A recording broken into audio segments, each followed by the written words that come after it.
Let's talk about the DJI AIR3S. What we have is a new 1-inch 24mm sensor, 50 megapixel images, up to 4K 120, 14 stops of dynamic range, enhanced obstacle avoidance mode, and 42 gigabytes of internal storage. Just some of the highlights of the new drone I've had the privilege of flying over the last 2 months. But who is the AIR3S for? It's definitely for me. It's my favourite drone at the moment. But is it for you? With that question in mind, let's roll some cinematics that I've captured over the last 2 months.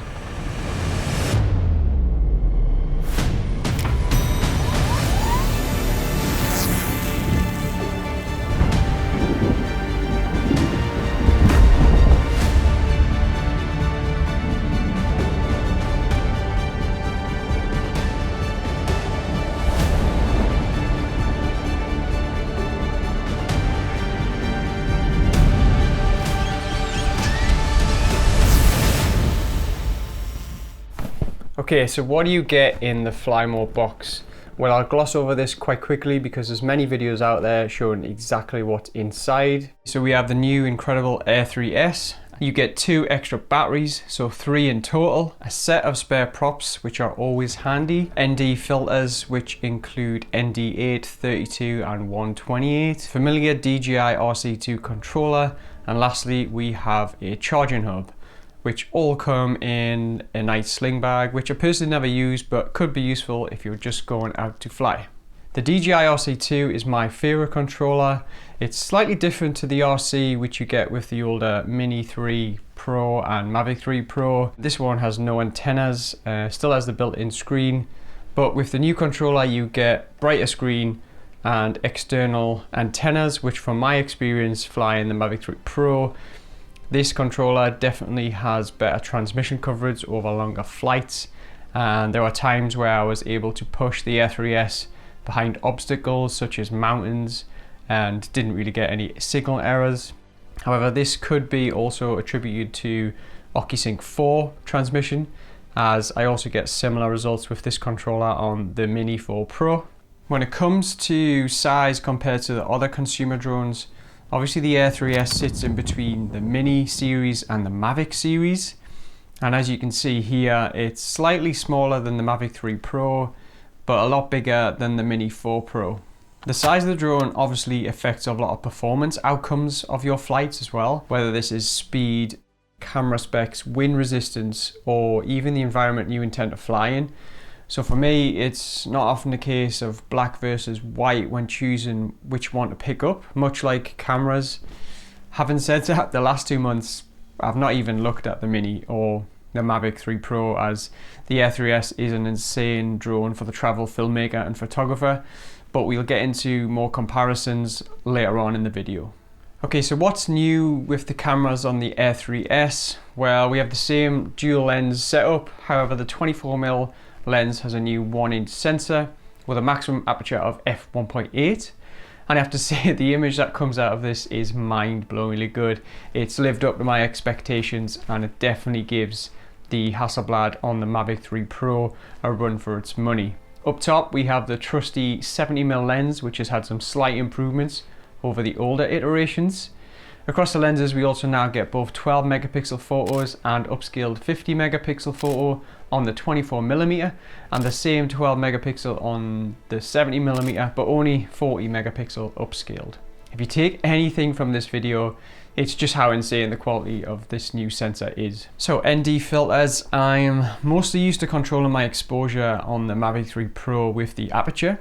However, this has never been an option on the Air series, and I don't think it ever will be.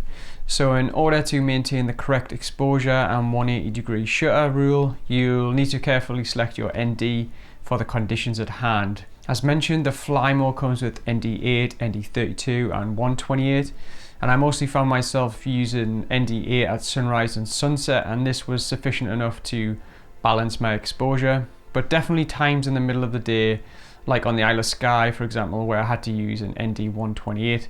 So just be mindful before taking off and check your exposure. For me, the standout feature of this new drone is the dynamic range coming from the 1-inch sensor and 24mm lens with a claimed 14 stops. And some of the heavy color grades I've been able to pull out from this footage has been just unbelievable. And if I just show you a quick before and after, here you'll see the detail that remains in the highlights and just allows so much flexibility in post-production.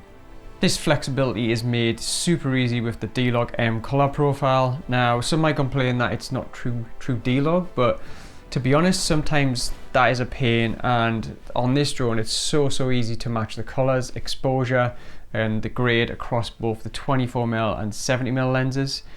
I'm finding the AIR3S post-production a breeze and really enjoyed grading this footage. As I mentioned previously, I'm used to the Mavic 3 Pro, the bad boy, and I'll mostly fly around in sports mode, getting real close to objects so you get that nice cinematic motion blur.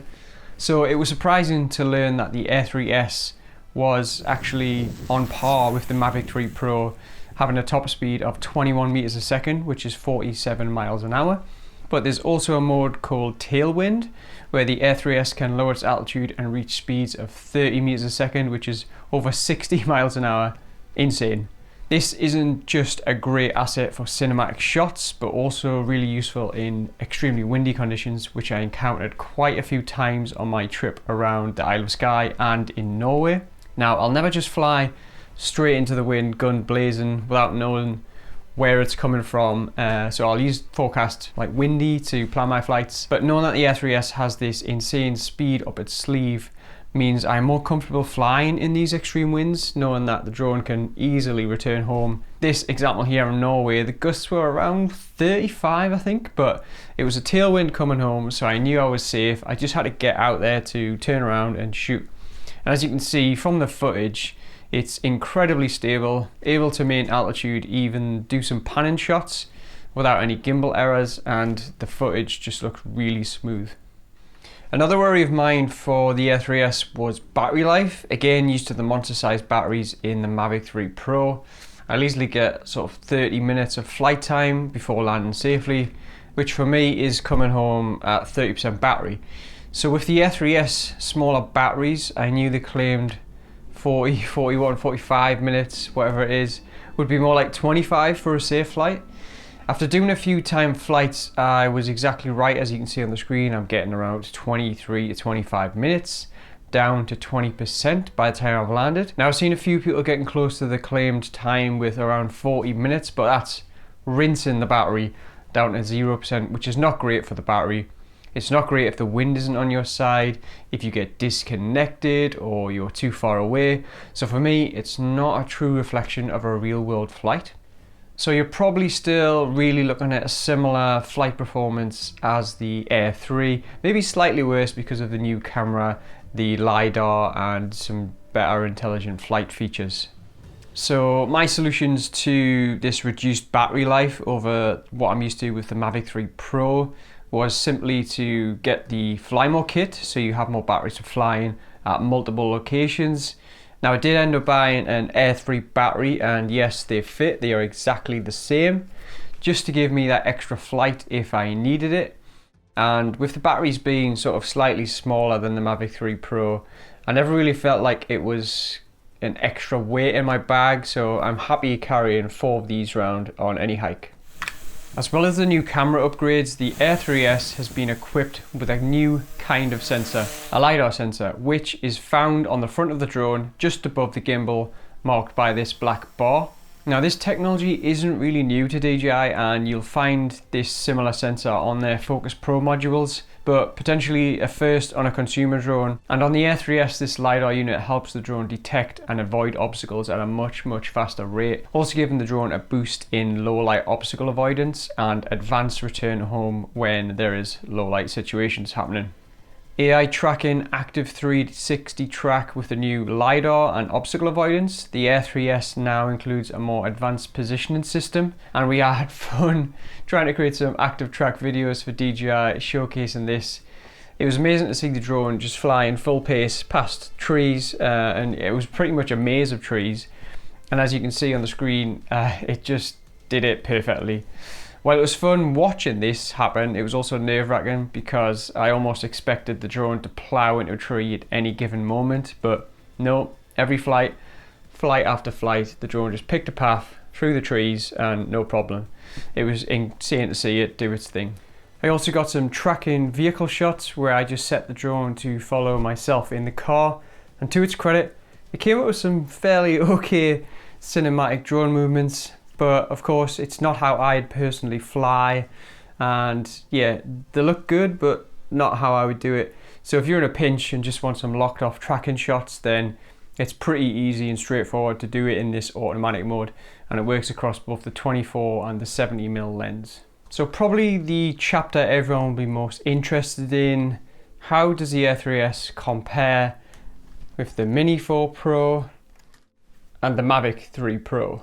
Rather than reading specs, I went out and shot a couple of frames with each drone, trying to replicate the same flight path and keep the time of the day relatively close, so each video from each drone would hopefully look very similar, albeit the Mini 4 Pro and AIR3S would be at 4K and the Mavic 3 Pro at the native 5.1K. So looking at the footage from each main 24mm lens, with the Mavic 3 Pro the extra quality is obviously noticeable, and you get that ability to punch in more with the larger resolution, but the D-Log color profile might make it more tricky and put some people off not used to color grading, whereas the DLOG-M profile of the Mini 4 Pro and AIR3S mean a slightly easier grade, but still leave plenty of flexibility to push the grade how you want it to look.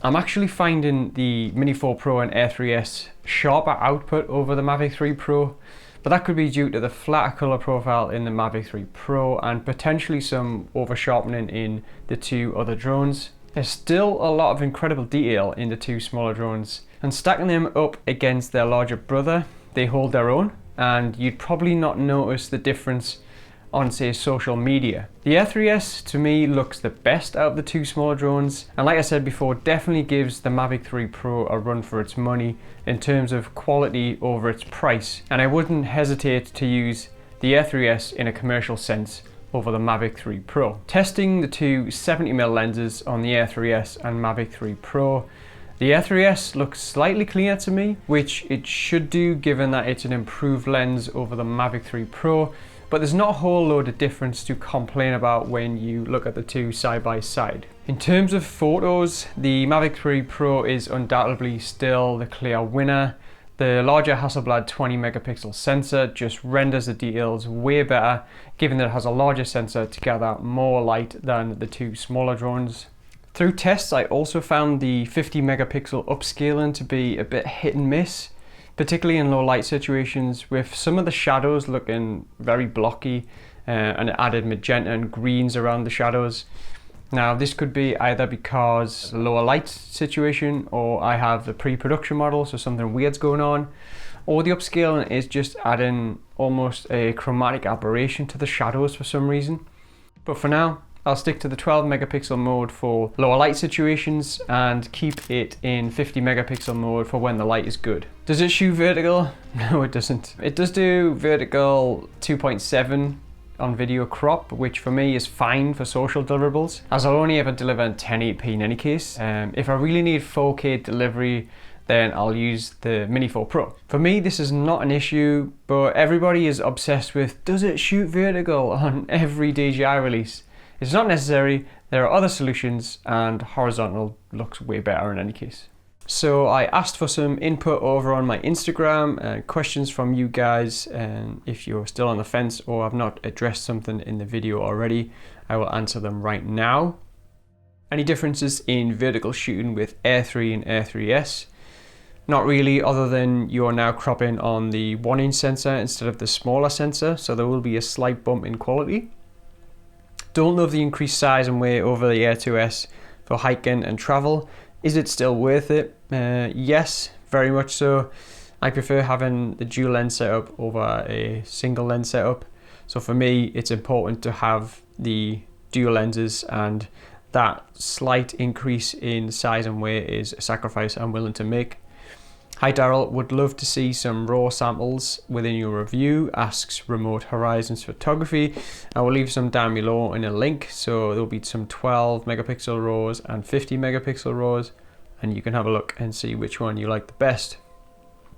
Run with Craig asks, better travel drone, AIR3S or the Mini series? It currently has the 3 Pro, considering the AIR3S. I think if you've got the Mini 3 Pro, the AIR3S is going to be a huge upgrade. Dual lenses, yes, again, it's bigger and heavier, but I think that's a sacrifice I think most will make in any case. Just depends, I guess, where you're going to fly the drone, what country, what their laws are. So check that before you upgrade. And Jonathan's sailing photography. Is the 70mm improved from AIR3 and Mavic 3 Pro? Yes, it is slightly improved, but it is noticeable to me, and I think it's worth the improvement. Cam Digital asks, worth upgrading from my AIR3S? 100%, yep, do it. Callum's Pictures, how does the stills image quality compare to the Mavic 3? As I said previously, the Mavic 3 Pro and Mavic 3 and Mavic 3 Classic are still going to be king for photography. And Jim Scott Photo, best photography feature, that is going to be the free panel mode, where you can select the top left part of your image and the bottom right part of your image, so no longer are you constrained by the 9 and 21 image stitch panels. I think this is a great addition. And best videography feature, I think for me it's simply just having such well matched lenses, and the DLOG-M is insane across both of them, and it just makes editing so easy. So, thoughts. I love this drone. It's been amazing flying this for the last 2 months in some tricky weather, tricky lighting conditions, and for me there's not many deal breakers. It's a drone I'll continue to love despite owning the Mini and Mavic. It's a powerhouse for traveling, creating video and photo in its smaller form factor over the Mavic. For the smaller frame size, smaller batteries, to me it makes more sense to carry this over the Mavic 3 Pro if, say, I'm going to be hiking or the trip may be longer and you still want that option of dual lenses to tell a story. You still want that 422 10-bit footage, albeit with a slight drop in resolution to 4K, but the quality and dynamic range more than makes up for that, and I found that the 4K still renders really nicely even at 120% on a 4K timeline. Who is this drone for? Well, it's for me. I love DJI drones, as you can tell.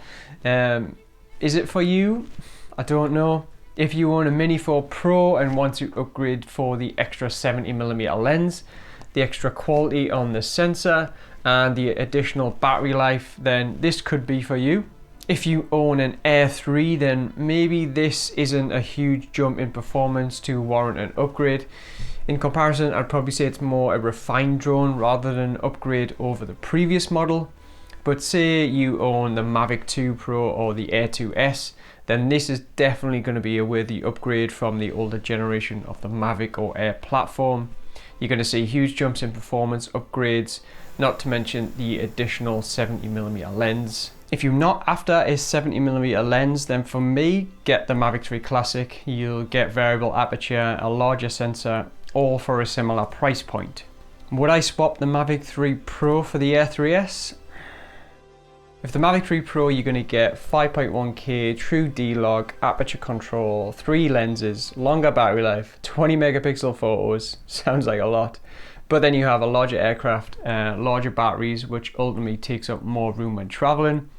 Now, I do love the Mavic 3 Pro and I've had it since day one, but I'm going to say at the moment, it's going to be the AIR3S 90% of the time. Unless there's a client need for 5.1K or the job needs both video and photo, then I'll pick the Mavic instead. But yeah, for me right now, it's the AIR3S. With that, I hope you've enjoyed the footage from the AIR3S and this has addressed any questions you've had about the drone or maybe piqued your interest about the drone. If you have any more questions, please leave them in the comments below and I'll do my best to get back to them as soon as possible. But for now, if you can do the magic YouTube, like, subscribe, comment below, that would be really appreciated. And if you haven't seen my short already, go back and watch that now, or I'll leave it up here, or up here, whichever one it is. And yeah, thank you again for watching. I'll leave you with some fresh content from Norway that we shot last week. And for now, thank you very much, and I'll see you in the next one.